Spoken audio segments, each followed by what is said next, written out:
बिस्मिल्लाहिर्रहमानिर्रहीम अस्सलाम वालेकुम। आप देख रहे हैं हालात। मैं हुसैन चौधरी। सुप्रीम कोर्ट ने आइन के आर्टिकल 63 ए की तशरीह से मुतल्लक अपना फैसला जारी कर दिया है। ये फैसला एक तो सदारती रेफरेंस था, उस पर आया है। कुछ दरखास्तें थी जिसमें सुप्रीम कोर्ट बार एसोसिएशन की दरखास्त थी, पीटीआई की अपनी दरखास्त थी। सदारती रेफरेंस में जो 3-4 सवाल उठाए गए थे, उनमें से 2 सवाल बड़े अहम थे। एक सवाल तो ये था कि क्या जो मुनहरफ रुकन है आइन के आर्टिकल 63 ए के तहत, वो ताहियात नहल होगा या डी सीट होगा। और वो जो रेफरेंस था उसमें ये एक तरह से उन्होंने दलील दी हुई थी कि वो क्योंकि सादक और अमीन नहीं होता, इसलिए वो ताहियात नहली बनती है उसकी 62(1)(f) के तहत। और दूसरा जो सवाल था अहम ये था कि क्या जो मुनहरफ अरकान हैं वो वोट दे सकते हैं अपनी पार्टी पॉलिसी के बरक्स अदम एतमाद या एतमाद की तहरीक में, या वजीर आजम या वजीर अला के इलेक्शन के हवाले से। और फिर क्या उनका वोट जो है वो शुमार होगा, गिनती की जाएगी, उसकी गिनती की जाएगी या नहीं की जाएगी। अब जो अदालत है उसने 3-2 की अक्सरियत के साथ, यानी 3 जज एक तरफ, 2 जज एक तरफ, 3 जजों ने यह कहा है कि जनाब ताहयात नहली वाला जो मामला है ना, जो 63 ए के तहत मुनहरफ रुकन है, वो कितनी देर के लिए नाअहल है, उसका फैसला पार्लियामेंट करे, कानून साजी करे, कानून बनाए उस पर। और दूसरा उन्होंने ये कहा है कि जो शख्स वोट कास्ट करता है अपनी पार्टी पॉलिसी के बरक्स, तो वो शख्स जो है उसका वोट जो है वो शुमार नहीं होगा, गिनती नहीं की जाएगी उसकी। जब ये फैसला आया तो जो नून लीग वाले हैं वो तो घबरा गए एकदम। उन्होंने कहा जनाब ये तो जो हमारे हमजा शहबाज साहब हैं, उनको तो 25 मुनहरफ अरकान जो हैं पीटीआई के, उन्होंने वोट दिया हुआ है, उनकी वजारत आला तो गई। और फिर वफाक में भी सिर्फ 2 वोटों की अक्सरियत के साथ शहबाज शरीफ साहब खड़े हुए हैं।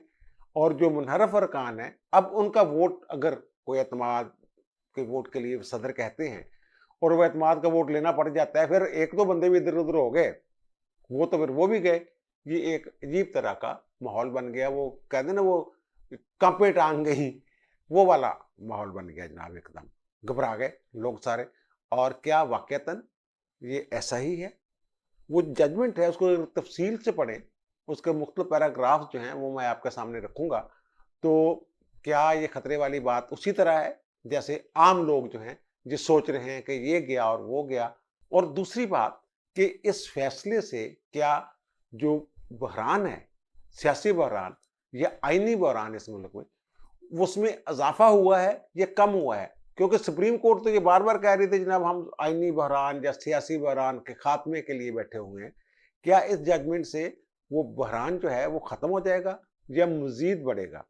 इस पर भी बात करेंगे। लेकिन इससे पहले एक छोटी सी बात, पिछले व्लॉग में मैंने अर्ज किया था कि हुकूमत जो है ये अपनी मियाद पूरी करेगी, मुद्दत पूरी करेगी। तो वो जनाब खबर 100% दुरुस्त साबित हो गई है कि आज वज़ीर आज़म की सरबराही में, जो उनकी सदारत में जो अजलास हुआ है पार्लिमानी पार्टियों का, उसमें ये फैसला हो गया है कि ये हुकूमत जो है ये अगस्त 2023 तक जो मुद्दत बनती है वो पूरी करेगी। और फिर उन्होंने ये कहा कि जनाब इसलिए ये मुद्दत पूरी करेंगे क्योंकि जो मुल्क की इक़्तिसादी सूरत हाल है, बदहाली है, उसको संभाला देने के लिए ज़रूरी है कि ये इक़दामात तो करने हैं ना। फिर ज़ाहिर है, मैंने कहा था कि सियासत और हुकूमत दोनों बचानी है। सियासत इस सूरत में बचेगी कि अगर ये कुछ अवाम को रिलीफ दे दें, जो पटड़ी से उतरे हुए मामलात हैं उनको दोबारा पटरी पे चढ़ा दें, तब तो ये हुकूमत जो है, सियासत भी बच गई, हुकूमत भी बच गई।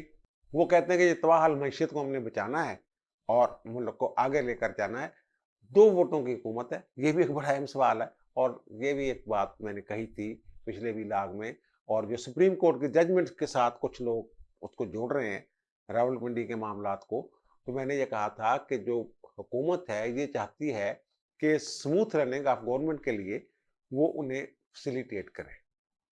और मैंने ये कहा था कि वहाँ से कुछ ऐसा हो रहा है कि वो कहते नहीं, अपने सियासी मामलात आप खुद निपटाएं, जैसे भी निपटाने हैं, वो हम उसमें नहीं कर सकते। तो वो ये चाह रही थी हुकूमत कि कुछ ऐसा हो जाए। मेरा ख्याल वो बात जो है कि वो बिल्कुल गैर जानबदार है, वो बिल्कुल ही गैर जानबदार हो गए हुए हैं। वो जो फैसिलिटेट करना होता है हुकूमत को, हुकूमत के मामलात को मामूल के मुताबिक चलाने के लिए, उसमें भी वो पकड़ाई नहीं दे रहे। तो वहां से कुछ लोग ये तासर ले रहे हैं कि शायद वो अपनी गेम पे हैं, कोई डबल गेम हो रही है। डबल गेम वाला भी एक आया था ना मामला, वो अब शेख रशीद साहब अपनी मार रहे हैं कि जनाब ये 1.5 साल की मोहलत मांगी थी, ये वो कहते हैं हम करेंगे जनाब। वो कुछ करेंगे ना, उनके पास होगा कोई जमात तफरीकी उन्होंने की हुई होंगी कि कैसे 2 वोटों पे हमने पूरे वो निज़ाम जो है वो लेकर चलना है। बहरहाल ये अब हम तो अब दूर हो गया है ना कि अर्ली इलेक्शन, फौरी इलेक्शन, अभी इलेक्शन, कल इलेक्शन, परसों इलेक्शन, कब इलेक्शन, ये अब एक तरह से उन्होंने क्लियर कर दिया कि नहीं जनाब, हम अगस्त 2023 तक जो मियाद है हुकूमत की, असेंबली की, वो हमने पूरी करनी है। और वहाँ ये जो बातें हुई हैं, जो पता चला है, वहाँ ये भी बातें हुई कि जनाब सियासतदानों ने अब अपने पैरों पर खड़ा होकर दिखाना है, अदारों की मदद शदद की हमें ज़रूरत नहीं है। हम बताएँगे कि देखें जनाब, सियासतदान जो हैं वो सहारों के बगैर भी हुकूमत कर सकते हैं और अपनी मुद्दत पूरी कर सकते हैं। ये मामला अब तय कर ये मामला एक तरह से तय हो गया है। जो भी उन्होंने करना था वो कर लिया है, वो खबर आ गई है। तो दूसरी बात, अब वो जजमेंट जो सुप्रीम कोर्ट की आई है, वो सुप्रीम कोर्ट की जजमेंट है वो 3 दोष से आई है। मिस्टर जस्टिस जो चीफ जस्टिस हैं उमर रज़ा बंदयाल साहब, मिस्टर जस्टिस एजाज अली हसन साहब, मिस्टर जस्टिस मुनीब अख्तर साहब, उन्होंने ये फैसला दिया है कि जनाब वो जो कितनी देर के लिए नाअहल होगा मुनहरफ रुकन असम्बली, वो तो जाएगा, पार्लियामेंट उसका फैसला करे, कानून साजी करे। और दूसरा जो वो ये कहते हैं कि 63 ए के तहत वो शख्स जो मुनहरफ रुकन होगा, वो जो उसका वोट कास्ट होगा, वो पार्टी पॉलिसी के बरक्स वो उसकी गिनती नहीं होगी, शुमार नहीं किया जाएगा। दूसरी तरफ जो इख्तलाफ करने वाले जज साहबान हैं, मिस्टर जस्टिस मजहर आलम मियां खेल साहब और मिस्टर जस्टिस जमाल खान बंदोखेल साहब, वो कहते हैं कि नहीं, जो 63 ए है वो अपनी तशरीह खुद है। वो आर्टिकल किसी और आर्टिकल के साथ मिला के उसको पढ़ने की जरूरत नहीं है। वो बिल्कुल ये जो कहते हैं ना कितनी देर के लिए नाअहल होना चाहिए, क्या होना चाहिए, ये लिखा हुआ है इसमें। 63 ए है, आगे उसकी एक एक्सप्लेनेशन है, बाकायदा दी हुई है, पार्लियामेंट ने खुद एक्सप्लेनेशन दी हुई है। उसकी जो शेक 4 है वो ये कहती है कि अगर कोई बंदा साबित हो जाता है कि उसने इनहराफ किया है, रुकनीत से महरूम हो जाएगा, यानी डी सीट हो जाएगा और इसकी नशिस्त खाली हो जाएगी। ये वजाहत की हुई उन्होंने कि डी सीट हो जाएगा और उसकी नशिस्त खाली हो जाएगी। मिस्टर जस्टिस मजहर आलम मियां खेल साहब और मिस्टर जस्टिस जमाल खान बंदोखेल साहब कहते हैं कि नहीं ना, वो डी सीट होगा बंदा।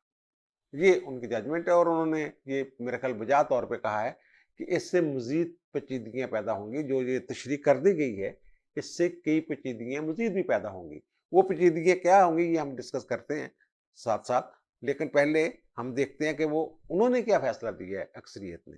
उन्होंने कहा जनाब इसको 63 ए को अकेला नहीं पढ़ा जा सकता, इसको बुनियादी हकूक के साथ मिला के पढ़ेंगे।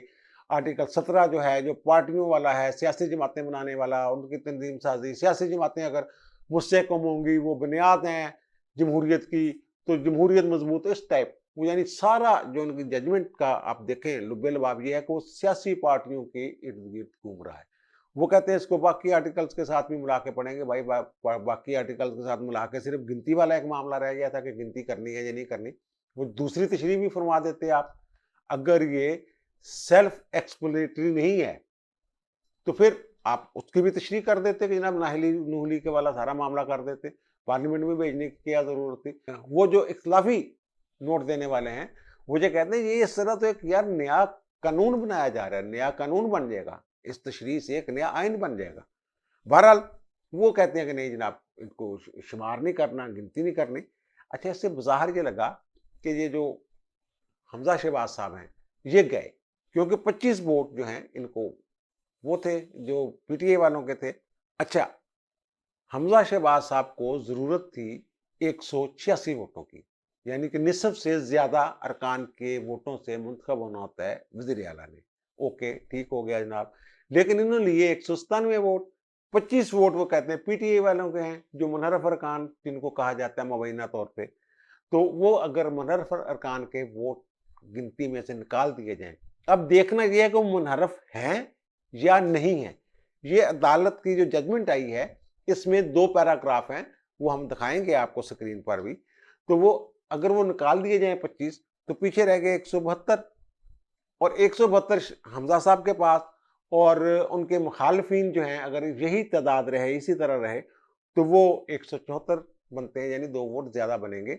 वो मैं इसका ज़िक्र क्यों कर रहा हूँ, ये भी मैं बताता हूँ। मसला ये है, वज़ीर-ए-आज़म को चाहिए 342 का टोटल ऐवान है, यानी वज़ीर-ए-आज़म को इलेक्शन के लिए, इलेक्ट होने के लिए 172 वोट चाहिए, और जो वज़ीर आला है पंजाब का, उसको चाहिए 186 वोट। तो लेकिन साथ ही एक और प्रोविज़न भी है। आइन का आर्टिकल 91 उसका सब आर्टिकल 4 ये कहता है कि अगर कोई रुकने असेंबली इलेक्शन लड़ता है वज़ीर आज़म का, लेकिन वो निसफ से ज़ायद वोट नहीं ले पाता, यानी वज़ीर आज़म जो है वो 172 वोट नहीं ले पाता, कोई भी उम्मीदवार, तो इसका मतलब ये नहीं है कि वो इलेक्शन खत्म हो गया, नहीं। उसके बाद वो ये कहता है कि इलेक्शन दोबारा होगा। अगर 2 से ज़्यादा अरकान हैं, तो सबसे जो टॉप वाले 2 हैं, उनका दोबारा मुकाबला होगा, दोबारा वोट पड़ेंगे, दोबारा गिनती होगी। फिर जो हाज़िर अरकान हैं, ये टोटल अरकान की बात कर रहा हूँ, ये 342 का निसफ से ज़ायद की मैं बात कर रहा हूँ, जो 172 हैं। वहाँ ये है कि वहाँ हाज़िर अरकान, फ़र्ज़ करें कि 342 के बजाय अरकान में जो अरकान हैं ऐवान में, वो मौजूद हैं 300। तो जिसने 151 वोट ले लिए वो जीत गया। वहां 172 वाली शर्त नहीं है, ये आइन में लिखा हुआ है। आइन के आर्टिकल 91 सब आर्टिकल 4, और यही फार्मूला जो है वो पंजाब में लगता है, सूबे में लगता है। वज़ीर आला अगर ऐसे ही होता है, अगर ये कहते हैं कि जनाब आप जो है वो 186 वोट लेकर दिखाएं, वो 186 वोट लेने का कौन कह सकता है? वो कह सकते हैं गवर्नर, लेकिन गवर्नर मौजूद ही नहीं। अगर कह सकते गवर्नर कहे जनाब एतमाद का वोट ले ले, लेकिन यहाँ अगर वो नहीं गिने जाते, वोट ही नहीं गिने जाते, तो फिर ये इलेक्शन जो है ये दोबारा पोलिंग होगी इसकी। जो आईनी माहिरीन है उनके ख्याल में अगर वो डी नोटिफाई होते हैं, नहीं होते हैं, एक बड़ा अहम ये इशू है। ये मैं आपको जो उनके जो पैराग्राफ नंबर 3 और 4 हैं, वो बड़े ज़रूरी हैं पढ़ने के लिए। तो ये अभी तक नोटिफाई हो चुका हुआ है हमजा शहबाज का, अभी तक उनकी कोई खतरा नहीं है। उनको अगर डी नोटिफाई करवाना है, उनकी वजारत आला से उनको हटाना है, तो उसके लिए अदालत से रजू करना पड़ेगा। बज़ाहिर ये किसी के पास इख्तियार नहीं कि उसको नल एंड वाइड डिक्लेयर कर दे कि जनाब ये इलेक्शन ही गलत था सुप्रीम कोर्ट की जजमेंट की रोशनी में। ये मेरा ख्याल है किसी के पास इख्तियार है ही नहीं। ये अब अदालत में जाना पड़ेगा, और ये इलेक्शन जो है इसको अदालत के हुक्म पे हुआ था, हाई कोर्ट के हुक्म पे हुआ था, उनको जीता हुआ तस्वर किया गया, और हाई कोर्ट के हुक्म पर ही उनका जो है वो हल्फ हुआ था। अब वो अक्सरियती जजमेंट है, वो ये कहती है कि जनाब हमने 63A को मिलाकर पढ़ना है, जो बुनियादी आईनी हकूक हैं उनके साथ, उनमें 17 है जो सियासी जमातों से मुतल्लक है। वो कहते हैं कि अगर फ़र्द का किसी इंडिविजुअल का मामला हो और दूसरी तरफ वो आर्टिकल हो जो बुनियादी आईनी हकूक से मुतल्लक है, तो बुनियादी आईनी हकूक वाला जो आर्टिकल है वो प्रिवेल करेगा। अच्छा, अब वो अहम पैराग्राफ वो है जनाब पैराग्राफ नंबर 3 और पैराग्राफ नंबर 4। वो ये कहता है कि हाउस के अंदर जो पार्लिमानी पार्टी है वो अगर कोई फैसला करती है कि किसको वोट देना है, किसको नहीं देना, वो उसका B1 का जिक्र कर रहे हैं। वो जो आर्टिकल 63A का जो क्लास 1 का बी पैराग्राफ है उसका वो जिक्र कर रहे हैं। बी में 4 चीजें हैं। वो कहते हैं पार्लिमानी पार्टी अगर कोई फैसला कर लेती है, हदायत जारी करती है अपने अरकान को, और अरकान जो हैं उससे इनहराफ करते हैं, तो फिर उनका वोट नहीं गिना जाएगा। इसमें अहम चीज जो है वो ये, अगर पार्लिमानी पार्टी अगर कोई फैसला करती है, एक बात, और दूसरी जो पैराग्राफ नंबर 4, उसका पैराग्राफ नंबर 4 है, उसमें ये कहते हैं कि 63A के तहत नहली बनती है, लेकिन वो कितनी बननी है, कितनी देर नहल होना है, ये फैसला करना है पार्लियामेंट ने, और ये बेहतरीन वक्त है उसका करने का। अब मामला इसमें ये है, पंजाब वाला जो मामला है, इसमें पार्लिमानी पार्टी का कोई इजलास ही नहीं हुआ था, एक बात। फिर पार्लिमानी पार्टी की कोई डायरेक्शन नहीं है। वो कहते हैं कि शायद इमरान खान का कुछ ट्वीट श्वीट था पार्टी हेड का, लेकिन पार्लिमानी पार्टी की तशरीह 63A में दे दी गई है। यानी ऐवान के अंदर जो पार्टी है वो जो फैसला करे, यानी जो सप्तान खां पार्लिमानी लीडर है वो अजलास बुलाता, वहां ये फैसला होता। और इसमें एक और प्रोविजन भी है कि अगर मेजॉरिटी जो है, अक्सरियत जो है, वो अपने पार्टी के सरबराह के बरक्स चले जाए, यानी पार्टी सरबराह चाह रहा है कि वजीर आला के लिए परवेज इलाही को वोट दें, लेकिन पार्लिमानी पार्टी ये फैसला कर लेती है कि नहीं, हमने नहीं देना। इसकी एक मिसाल 2008 में काफ लीग के अंदर एक फारवर्ड ब्लॉक बना था। वो फारवर्ड ब्लॉक जो थे वो उनकी तादाद ज्यादा थी, दूसरे लोग जो मुखालिफ थे उनसे ज्यादा तादाद में वो फारवर्ड ब्लॉक वाले थे, इसलिए उनके खिलाफ कोई कार्रवाई नहीं हो रही थी। वो मुसलसल शहबाज शरीफ के साथ खड़े थे और खड़े रहे आखिरी वक्त तक, उनके खिलाफ ये डिफेक्शन क्लाज वगैरह नहीं लग सकी थी। अदालत ने जिस आर्टिकल का और सब आर्टिकल का जिक्र किया है वो उन्होंने किया है आइन के article 63A class 1 para B का कहा है। बी में 3 चीजें हैं कि वजीर आजम और वजीर आला का इलेक्शन या अदम एतमाद। वो पार्टी जो पार्टी पॉलिसी बनाए उसके मुताबिक वो कहते हैं वोट देना चाहिए। और दूसरा जो बजट का मामला होता है उसमें पार्टी पॉलिसी से इनराफ नहीं कर सकते। और तीसरा, जब कोई आईनी तरमीम का बिल आ जाए। अच्छा, इसके शुरू में ही ये लिखा हुआ है, वो हम दिखा भी देते हैं आपको, मैं पढ़ भी देता हूं। वो कहता है कि उस पार्लिमानी पार्टी जिससे वो तल्लक रखता है उसकी जानब से अगर कोई हिदायतनामा जारी होता है उसके बरक्स वोट देता है। और एक बड़ी अहम बात है, या वोट देने से इज्तनाब करता है, वोट नहीं देता। मसलन अगर इलेक्शन होता है वजीर आजम का, जैसे अभी शहबाज शरीफ का हुआ है, तो 172 वोट उन्हें कम से कम चाहिए थे। अगर उनकी जमात के कुछ लोग जो हैं अपनी पार्लिमानी पार्टी के फैसले के बरक्स गैर हाजिर हो जाते तो वो ये समझा जाता कि उन्होंने एतमाद का वोट या इलेक्शन में इनको जितवाने के लिए, मुंतखब करने के लिए शहबाज शरीफ को वोट नहीं दिया। यानी वो गैर हाजिर होना भी उसी जुमरा में आता है। तो अब ये अदालत कह रही है कि अगर बंदा, यानी बी का जो हवाला दे रहे हैं कि अगर बंदा गायब हो जाता है, इज्तनाब करता है, तब भी उस पर डिफेक्शन क्लास लगेगी। ये जो 91 सब क्लास 4 का मैंने जिक्र किया है, अगर वाज़ेह अक्सरियत हाजिर अरकान की बंदे को मिल जाती है और इलेक्ट हो जाता है, टोटल अरकान की नहीं, 342 की नहीं, 300 की जो मैंने मिसाल दी है, तो फिर उनकी गिनती कैसे होगी? वो तो आ ही नहीं, बंदे आ ही नहीं रहे, मुल्क से बाहर हैं, कुछ ऐसे मामला आते हैं।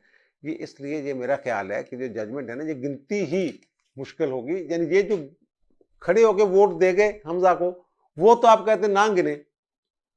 जो दोबारा अगर पोलिंग होती है, दूसरा राउंड होता है, फिर कुछ लोग गैर हाजिर हो जाते हैं, हाजिर अरकान की अक्सरियत के साथ फैसला होना होता है, तब गिनती कैसे होगी? ये तो गिनती का ही एक मसला बन जाना है। देख लीजिएगा आप, अदालत कह रही है 63 क्लास 1 का पैराग्राफ नंबर बी जो है उसकी जो खिलाफ वर्जी करेगा, कतई नजर इसके को पार्टी हेड है उसके खिलाफ कार्रवाई करना चाहता है या नहीं करना चाहता, फिर भी उसका वोट जो है वो कहते हैं शुमार नहीं होगा। इससे बहुत सारे और मामला जो हैं उसमें पेचीदगियां पैदा होंगी भाई जी। फिर वो बजट वाला मामला हो जाएगा, फिर जो आईनी तरमीम वाला मामला हो जाएगा। बंदा पाकिस्तान में है नहीं, उसमें लिखा होगा अगर वोट देने से इज्तनाब करे, यानी वोट नहीं भी डालता तब भी डिफेक्शन क्लास लगती है, तो फिर तो वो सारा मामला ही उल्टम पलटम हो जाएगा। उनके पास भी हक है, जो दरखास्त गुजार थे वो भी, और हुकूमत भी जो मुतासर हो रहे हैं वो इसके खिलाफ दरखास्त दे सकते हैं, नजरसानी की दरखास्त दायर कर सकते हैं। बहरहाल ये जो पूरी स्कीम है कॉन्स्टिट्यूशन की, अब ये कहते हैं बुनियादी हकूक से तो मिला के पढ़ना है, और जो अदम एतमाद वाला है 95 वो तो इससे गैर मौसर हो गया। फिर अगर कोई बंदा है जो जिसकी पार्टी सादा अक्सरियत के साथ आ जाती है इक़्तिदार में, उसके खिलाफ तो कभी अदम एतमाद हो ही नहीं सकती, क्योंकि उसके पार्टी के रुकन जो हैं वो अगर वोट दे भी देंगे उसके खिलाफ, वो तो गिनती नहीं होगी। ये एक अजीब सी जजमेंट ऐसी है जिसमें मैं समझता हूं कि बहरान से निकालने के बजाय मजीद बहरान जो है वो पैदा होंगे। वैसे शुरू में उन्होंने एतराज़ भी किया था कि जनाब फुल कोड बना दें, वो पहले ही कुछ लोग बातें कर रहे थे कि 3-2 से फैसला आएगा, ऐसे होगा, ये होगा, जो कि माजी के फैसलों के भी जिक्र होते थे। तो अब ये फैसला आ गया, लेकिन ये इससे मुझे ये लग रहा है, बहरहाल जो पैराग्राफ नंबर 3 और 4 हैं, वो जो पार्लिमानी पार्टी वाला जिक्र उसमें मौजूद है, कि पार्लिमानी पार्टी अगर फैसला करती है, ये तो पार्लिमानी पार्टी का कहते हैं फैसला ही नहीं है कोई, वहां तो पार्लिमानी पार्टी का इजलास ही नहीं हुआ। और ये चीज बड़ी अहम है जो जजमेंट आने वाली है इलेक्शन कमीशन से। इलेक्शन कमीशन में ये नुक्ता उठाया गया जनाब हमारी पार्लियामेंट्री पार्टी का कोई हमें वो हुक्म नहीं था जिसकी हमने खिलाफ वर्जी की। उन्होंने तो बताया ही नहीं था कि जनाब आपने, अगर वो वहां से इनकी जो नहली वाला रेफरेंस गया हुआ है फिर तो फिर उसके खिलाफ अपीलें नहीं होती रहेंगी। फिर तो कोई कतन खतरा नहीं है हमजा को कि जनाब उनकी वो गिनती में से बाहर निकाल दें 25 बंदे और फिर दोबारा जनाब पोलिंग में जाएं या दोबारा गिनती में जाएं, ये नहीं होगा। बहरहाल ये अदालतों में काफी देर तक मामला लटका लुटका रहेगा, भटकता भुटकता रहेगा। सरदस्त फौरी तौर पे जो तासर एकदम पैदा हुआ था इस जजमेंट के बाद कि जनाब ये गए, वो जजमेंट को पढ़ने के बाद वो तासर कम से कम मेरा तासर वो ज़ायल हो गया है कि नहीं ऐसी बात नहीं है, जजमेंट ठीक है आ गई है। हो सकता है कि इनके लिए मिसाइल पैदा हों उस जजमेंट से, लेकिन ये मुझे लगता है कि जैसे उन्होंने अब जो तहदी हैं हुकूमत के, उन्होंने फैसला किया कि हमने अगस्त 2023 तक रहना है, तो वो ये मामले को, इस मामले को भी वो संभाल लेंगे। अब मुझे दीजिए इजाज़त, इंशाल्लाह दोबारा मुलाकात होती है नए व्लॉग के साथ। अल्लाह ताला आप पर, मुझ पर, हम सब पर मेहरबान रहे। अल्लाह हाफ़िज़।